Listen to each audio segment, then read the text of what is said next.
রহিম।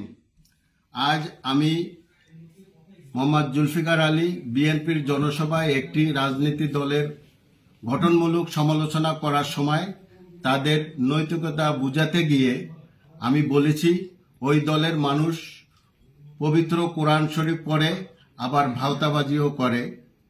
পরবর্তীতে তা সামাজিক যোগাযোগের মাধ্যমে ওই দলের লোকজন কাটপিস করে তা প্রচার করে।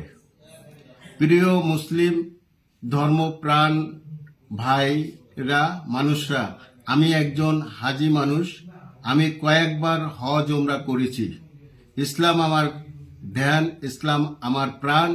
আমার এই খণ্ডিত বক্তব্যে ভিডিও যদি কেউ দেখে থাকেন, কষ্ট পেয়ে থাকেন, আল্লাহর হস্তে আমাকে ক্ষমা করে দিবেন।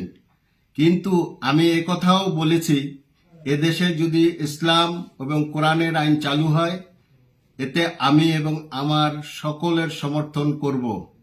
আমি আপনাদেরকে অনুরোধ করব সম্পূর্ণ ভিডিওটা দেখার জন্য, এবং আমার এই ভিডিও দেখে আমাকে যদি ত্রুটি হয় আমি আবারও ক্ষমা চাই। সবাই ভালো থাকবেন।